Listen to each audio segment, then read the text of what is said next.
Muy buenos días y bienvenidos a este tiempo devocional. Le damos gracias a Dios el que nos permita comenzar esta nueva semana y poder reconocer que su favor y misericordia nos ha acompañado y que podemos hoy pues, levantarnos dispuestos a buscarle. Hoy 8 de marzo continuamos con la lectura de la Biblia diaria y los invito a leer Mateo capítulo 12 versículos 1 al 21, Levítico capítulo 14 y Proverbios capítulo 26. Proverbios 26, Levítico 14 y Mateo 12 del 1 al 21.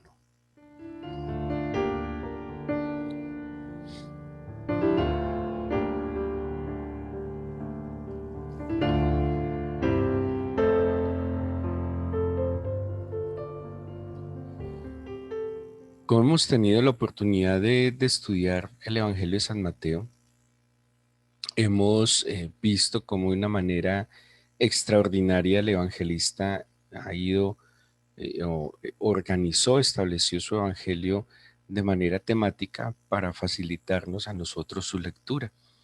Este capítulo 12 particularmente va a ser un determinante, bueno, el 12, el 13, el 14 incluso, respecto a lo que se va a ir generando en las confrontaciones que el Señor Jesús va a tener con los fariseos, con los escribas. Estos capítulos van a determinar el desarrollo de esta historia en que los fariseos y los sacerdotes y todos los que hacían parte del clero van a ver en el Señor Jesús un enemigo y empiezan a tomar decisiones de que tienen que tomar acciones. Así que de alguna manera nos va a mostrar un poco de confrontación que no solo es una confrontación con el sistema religioso de la época, sino con sistemas religiosos que a través de la historia se han presentado, por decirlo de alguna manera, como un obstáculo real de la fe. Los sistemas religiosos se llenan de dogmas, se llenan de formas y de alguna manera van tergiversando la esencia del evangelio y la esencia de la fe, porque se concentran más en las tradiciones, en los ritos tradicionales, que en la misma esencia que, como nosotros estudiamos en los evangelios, este anuncio del evangelio se fundamenta en la fe, se fundamenta en el amor, se fundamenta en la esperanza, en la misericordia, en la justicia, en el juicio, en la santidad. En el capítulo 12 hay dos acontecimientos en los primeros versículos, eh, y es que dice así: en aquel tiempo iba Jesús por los sembrados en un día de reposo, y sus discípulos tuvieron hambre y comenzaron a arrancar espigas y a comer. Viéndolo los fariseos le dijeron: he aquí tus discípulos hacen lo que no es lícito hacer en el día de reposo. Pero él les dijo: ¿no habéis leído lo que hizo David cuando él y con los que estaban tuvieron hambre? ¿Cómo entró en la casa de Dios y comió los panes de la proposición, que no les era lícito comer ni a él ni a los que con él estaban, sino solamente a los sacerdotes? ¿O no habéis leído en la ley cómo en el día de reposo los sacerdotes en el templo profanan el día de reposo y son sin culpa? Pues os digo que uno mayor que el templo está aquí. Y si supieseis lo que significa misericordia quiero y no sacrificio, no condenaríais a los inocentes, porque el Hijo del Hombre es Señor del día de reposo. Eh, Aquí vemos cómo en una necesidad humana muy normal viene el hambre de los discípulos. Y, y el Señor Jesús nunca fue ajeno a las necesidades de los seres humanos. Los discípulos están arrancando espigas, que es lícito hacerlo a propósito, porque en Deuteronomio 23:25 dice: cuando entres en la mies de tu prójimo podrás arrancar espigas con la mano, pero no aplicarás la hoz a la mies de tu prójimo. El Señor en justicia, cuando habla de las cosechas, había una primer cosecha que se conoce como la primicia, y esa primicia era presentada en el templo a Dios, ¿sí?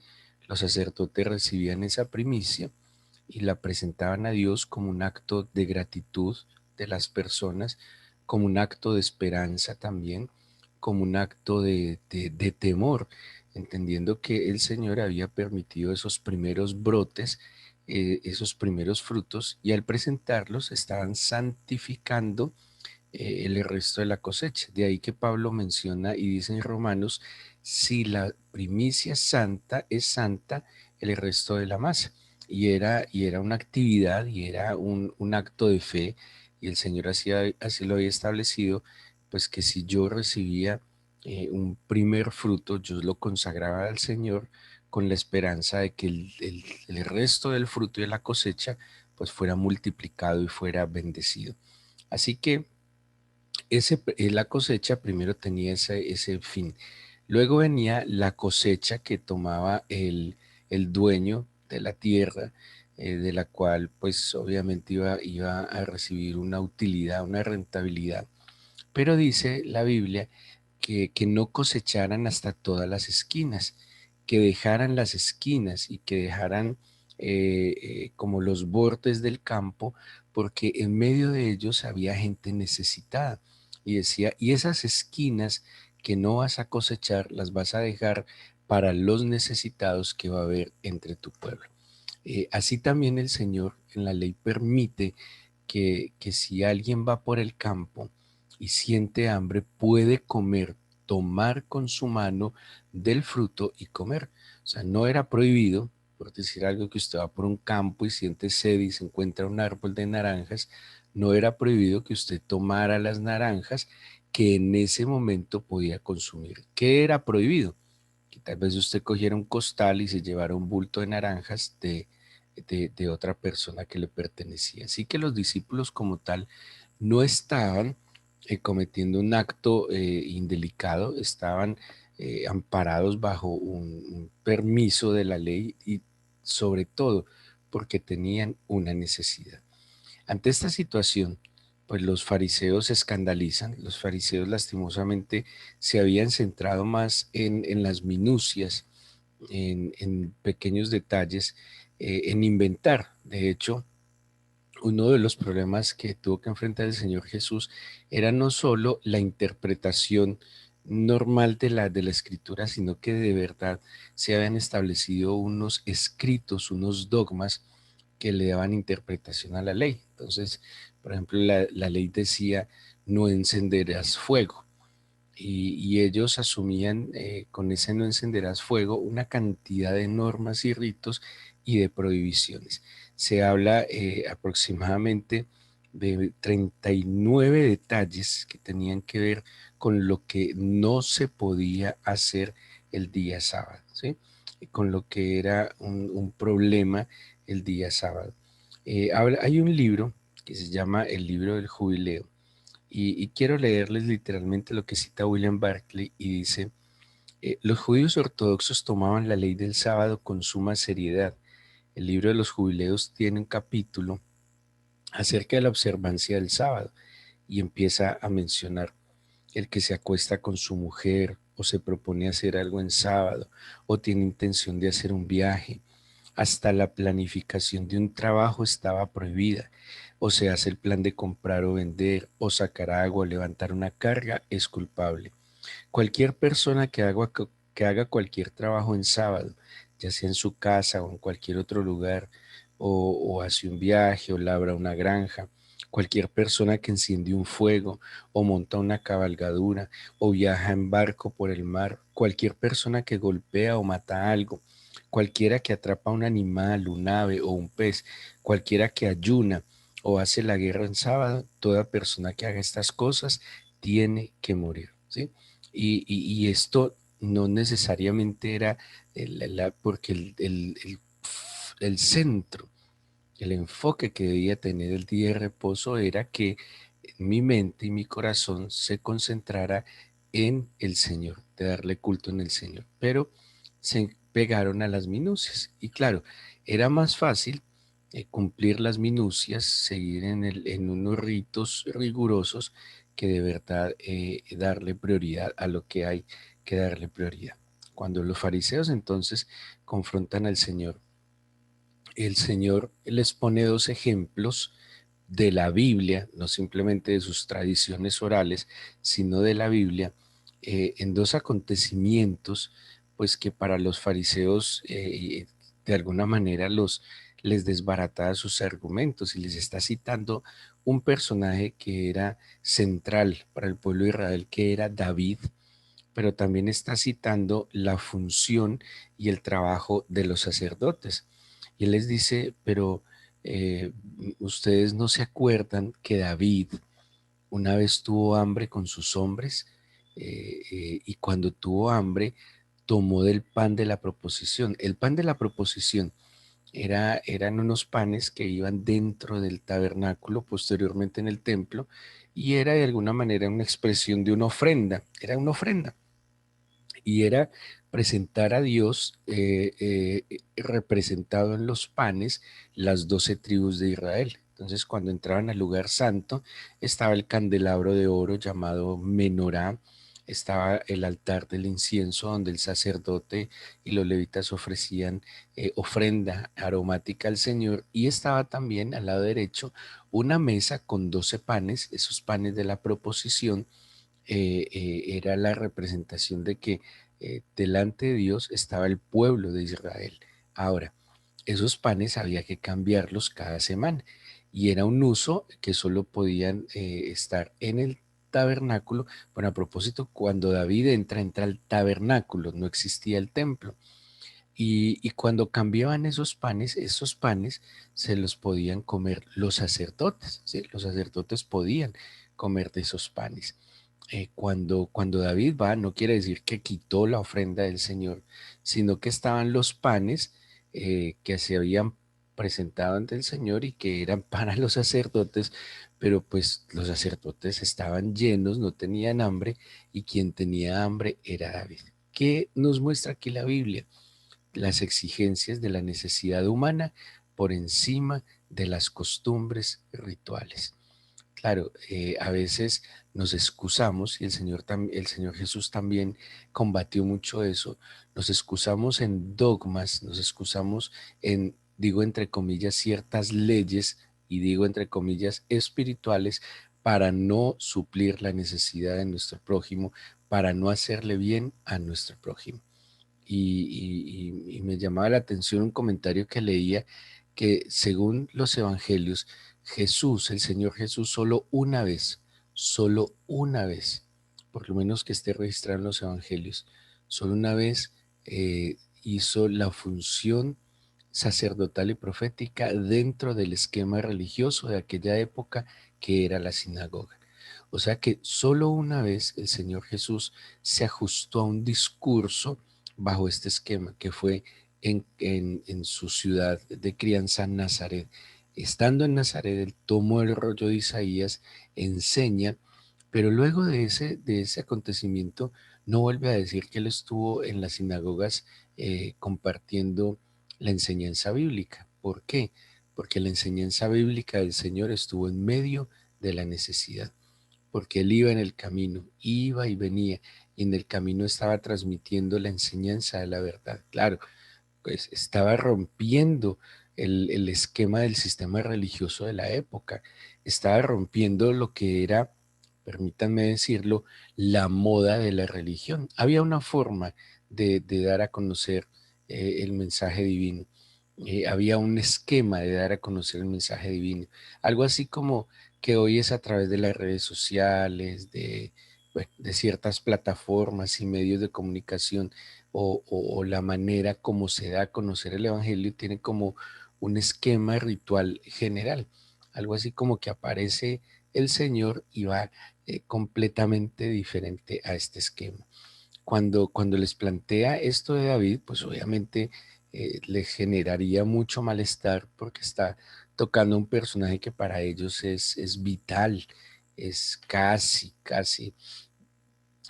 un dios, es una figura que ellos sin duda alguna idolatraban también, que era la figura del rey David. Pero luego les dice algo que es un argumento muy fuerte, porque les dice, ustedes están enojados porque mis discípulos tenían hambre y sin invalidar ninguna ley, pues comieron, es que es una necesidad.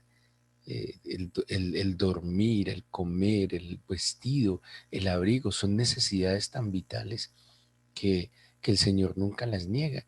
Y a veces el sistema y el esquema religioso pretendería cancelar esas necesidades básicas, es que son fundamentales. Y les dice, venga, pero ustedes pregonan, me están inquiriendo porque eh, hacemos una labor, un trabajo en el día de reposo y yo les hago una pregunta. Los sacerdotes en el templo no creen que profanan el día de reposo y están sin culpa. Esto tenía que generarles un malestar enorme a los fariseos, porque les está diciendo, vea, pero es que los primeros que profanan, pero ojo, los primeros que profanan el día de reposo según sus esquemas, según esta cantidad de vainas que se inventaron, son los mismos sacerdotes. ¿Por qué? Porque es que los sacerdotes, el día sábado es el día en que más trabajan.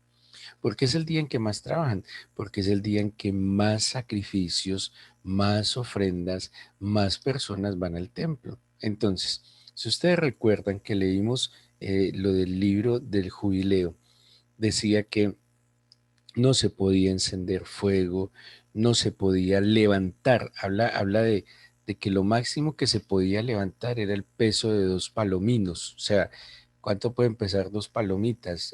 Más de una libra, no creo. O sea, que todo aquel que levantara, estoy calculando, más o menos más de una libra estaba pecando. Póngale cuidado. Entonces, no podían levantar cargas, no podían prender fuego, no podían subir ni bajar, no podían hacer ningún tipo de esfuerzo porque se supone que era el día de reposo. Ahora, cuando los sacerdotes están trabajando, tienen que levantar animales, ¿sí? Los corderos. Aquí habla de que no matar animales. Los sacerdotes que hacían mataban animales porque estaban sacrificando las ofrendas. Los sacerdotes además estaban encendiendo fuego. Los sacerdotes estaban haciendo una labor desde la mañana hasta la tarde. O sea que si había alguien que invalidaba, ojo, a la luz de estos rituales, de estas costumbres de rituales, pues eran los sacerdotes. Entonces miren el riesgo de desajustarse al principio bíblico, de desajustarse a la enseñanza divina y empezar a meterle dogmas raros, porque pues terminan siendo ellos los que están incumpliendo lo mismo que inventaron. Cuando les dice el Señor, ustedes ponen cargas sobre los otros, pero cargas que no pueden llevar. Es cuando algo así como estructuran un sistema religioso para dominar a las personas, pero ustedes no son capaces de llevarlos. Impresionante, porque el Señor termina diciéndoles una máxima y dice, si ustedes pudieran entender, aquí está citando el libro de Oseas en el capítulo 6 versículo 6 y mire lo que les está diciendo como para ponerle una cereza a este pastel, si ustedes entendieran lo que significa. Misericordia quiero y no sacrificio. No condenaríais a los inocentes. ¿A qué le está dando prioridad el Señor? A la necesidad vital. ¿A qué le está dando prioridad el Señor? A suplir la humanidad de las personas. El Señor reconoce la necesidad que cada uno de nosotros tiene y nunca esa necesidad va a estar por encima de ritos tradicionales que son inventados. Es que aquí ni siquiera estábamos hablando de que estaban cumpliendo lo que el Señor decía. No, miren, lo que el Señor estableció para el hombre es bueno. Lo que el Señor estableció para el ser humano es conveniente. Lo que el Señor estableció para el ser humano es para su salud, es para su bienestar, es para su esperanza. Así que aquí vemos que más que los ritos tradicionales, más que los sacrificios rituales, es la misericordia lo que el Señor quiere, cómo responder a la necesidad humana, porque el Señor definitivamente es mucho más que un discurso. Así que a veces nosotros mismos eh, pareciera que olvidáramos nuestra humanidad y y eso nos dificulta también con humildad poder ir a nuestro Señor con confianza y expresarle cuál es nuestra real necesidad. Claro, hay una profunda y real necesidad fundamental que es de Él, de su presencia, de que nuestro espíritu esté avivado por su espíritu, de que su espíritu a nuestra alma también la fortalezca, la ilumine, la aclare, que nos limpie, que limpie nuestros pensamientos, que limpie y equilibre nuestras emociones, que fortalezca nuestra voluntad. Tenemos necesidades físicas, que Él no es ajeno a ellas. Cuando hablo de necesidades, son necesidades. A veces nosotros no es que tengamos, y menos en esta época, hambre. Más bien lo que nos da es como deseos de comer, pero hambre hoy en día es muy difícil que hablo de nosotros, ¿sí? Obviamente hay personas, cada día lo vemos más que sí padecen hambre, pero nosotros tenemos unas necesidades fundamentales que podemos venir ante Él a suplicarle y que le demos prioridad al ser humano, que le demos prioridad a servir, obvio, sin ir en contra de lo que de verdad es el mandato divino. No se nos puede perder de vista que Dios es solo uno y que solo a Él adoraremos y que solo a Él serviremos. Pero no podemos perder de vista también que en ese mismo cumplimiento de la ley que dice el Señor Jesús, también ame a su prójimo. Pero antes de amar a su prójimo, aprenda a amarse a sí mismo. Seamos humildes y reconozcamos delante de Él nuestras necesidades, que Él no es ajeno. A mí me conmueve mucho. Él no es ajeno. Los discípulos tuvieron hambre. ¿Cuál era el problema? Que mientras iban por el campo tomaran algo de comida. Y semejante escándalo pues y cosa tan exagerada que hicieron los fariseos de esto. Misericordia quiero, no sacrificios, misericordia. ¿De qué nos sirve a nosotros hacer grandes sacrificios, digo yo entre comillas, para el Señor, si estamos siendo de un corazón altivo y misericordia? Nos tendremos que salvar a alguien en darle prioridad a la salvación, a la salud, a la sanidad, a la restauración. Entreguémosle este día al Señor y démosle gracias porque tenemos un Dios maravilloso. El Padre es perfecto y maravilloso. Y el Padre supo que la mejor manera de transmitir su verdad al ser humano era a través de su unigénito. Y Y el unigénito es quien nos mostró la esencia de nuestro Padre Celestial. El unigénito es quien nos mostró realmente cómo es el Padre. Lastimosamente los sistemas religiosos tergiversaron la imagen de ese Padre santo, bueno, amoroso, misericordioso, de ese Padre clemente, lento para la ira y grande misericordia. Pero el Hijo, el unigénito, nos lo mostró tal cual es y como dice el libro de Hebreos, Él es la imagen visible de aquel Dios que hasta ese momento había sido invisible para los seres humanos.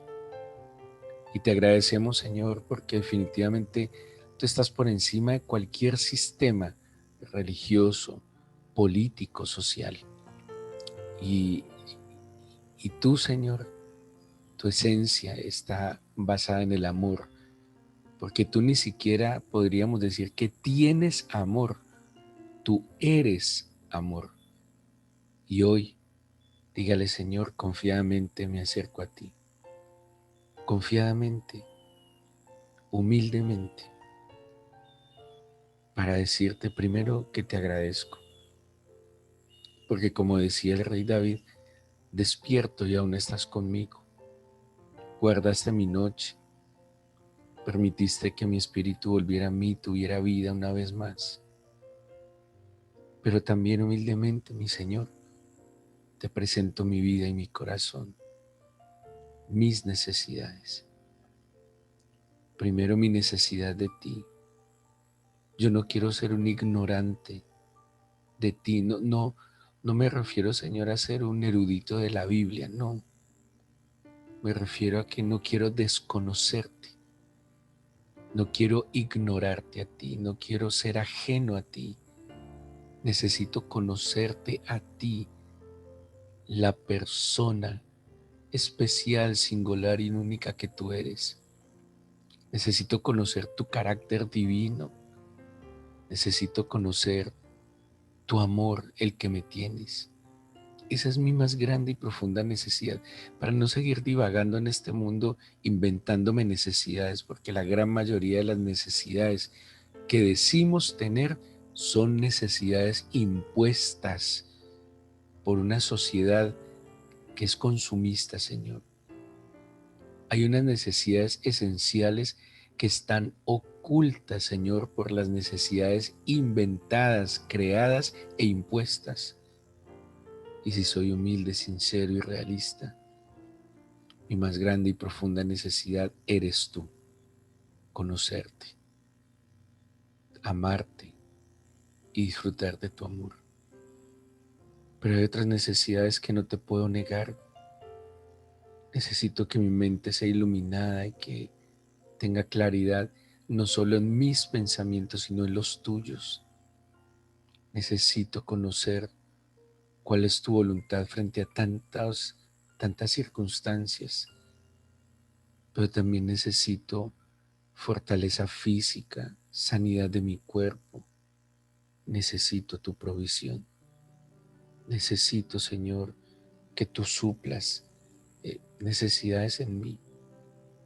Necesito, Señor, que seas tú el que vaya abriendo camino y detrás de mí, Señor, cierra esas puertas que ya no deben estar abiertas.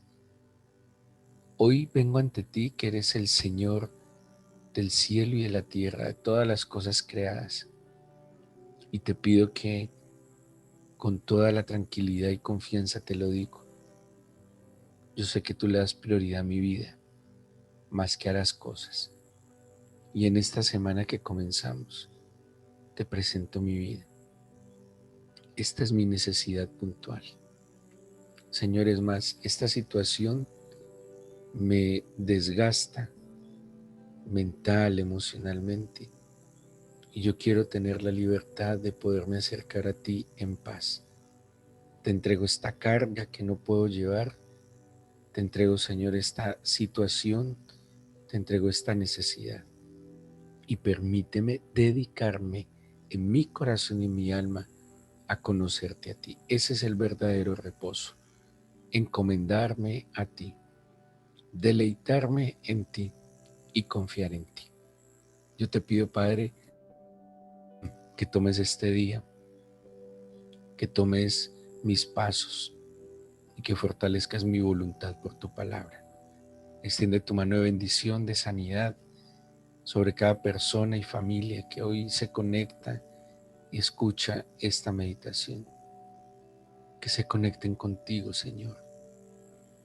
Que de verdad sus corazones se conecten contigo. Que no solo de oídas oigan, sino que sus ojos te vean. Y sus ojos te van a ver cuando su corazón, Señor, se conecte contigo. Extiende tu mano, guardándolos, protegiéndolos y bendiciéndolos, Señor, en esta nueva semana. Te lo pedimos y te agradecemos en el nombre de Jesús. Amén.